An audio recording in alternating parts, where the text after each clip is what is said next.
Bites and डिलाइट्समध्ये म्हणजेच प्रज्ञाज किचनमध्ये तुम्हा सर्वांचं खूप खूप मनापासून स्वागत.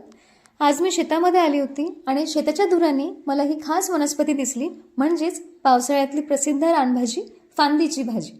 ही कशी ओळखायची?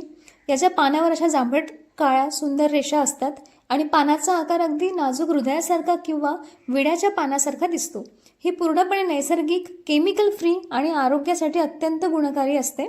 चला तर मग ही ताजी ताजी पानं खुडून घेऊया आणि घरी जाऊन याची झटपट व खमंग अशी रेसिपी बनवून घेऊया.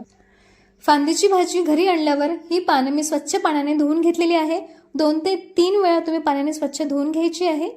आता या पानांना छान बारीक बारीक चिरून घेऊया. यामध्ये आपण घालणार आहोत लसूण, जिरं, अद्रक, हिरवी मिरची, सांबार याची पेस्ट, हळद, लाल तिखट, चवीनुसार मीठ, धनेपूड, जिरेपूड आणि थोडासा गरम मसाला. यासोबतच याचा छान गोळा बांधला जावा म्हणून भरपूर बेसन पीठ घालून यामध्ये तुम्हाला थोडं थोडं पाणी ॲड करायचं आहे आणि त्याचं जसं आपण वड्याचं बॅटर तयार करतो, वडा थापतो आपण मुगाचा वडा, त्याप्रकारे तुम्हाला याचं बॅटर तयार करून घ्यायचं आहे. घट्टसर असं बॅटर बनवायचं आहे जेणेकरून आपण त्याचा वडा थापू शकतो. वड्या छान बांधल्या जातील या अंदाजाने तुम्हाला तिथे बेसन ॲड करायचं आहे.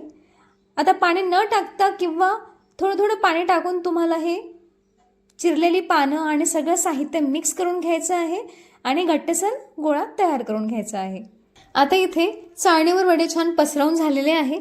ही चाळणी उकळत्या पाण्यावर ठेवून वरून ताट झाकायचं आणि मंद ते मध्यम आचेवर बरोबर 20 मिनिटे छान वाफ काढून घ्यायची आहे जेणेकरून फांदीची भाजी आणि तो मसाला छान शिजला गेला पाहिजे. यासाठी 20 मिनिटांनंतर गॅस बंद करून हे वडे बाहेर काढूया. वडे गरम असतानाच सुरुवातीला चमच्याच्या साहाय्याने थोडे मोकळे करून घ्यायचे.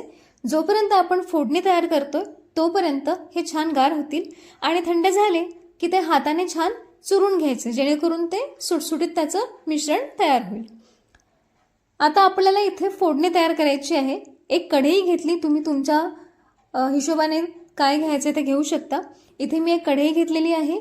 तेल टाकलेलं आहे. तेल छान गरम झालेलं आहे. त्यात बारीक चिरलेला कांदा छान गुलाबी रंगावर परतून घ्यायचा. त्यानंतर आलं, लसूण, जिरं, हिरवी मिरची आणि सांबार याची पेस्ट ॲड करायची. मग टोमॅटो घालायचा. तो मऊ होण्यासाठी म्हणून थोडं मीठ टाकायचं जेणेकरून टोमॅटो हा पटकन मऊ पडेल. आणि हळद, तिखट, मीठ, धनेपूड, जिरेपूड हे सगळं साहित्य, बेसिक मसाले हे ॲड करायचे.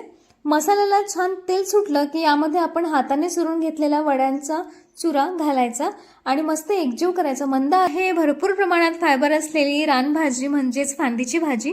तुम्हाला ही रेसिपी कशी वाटली नक्की कळवा आणि अशाच नवनवीन रेसिपीसाठी माझ्या चॅनलला सबस्क्राईब करायला विसरू नका. तोपर्यंत नवनवीन रेसिपीज बघत चला, बनवत चला आणि खात रहा. भेटूया पुढच्या रेसिपीमध्ये.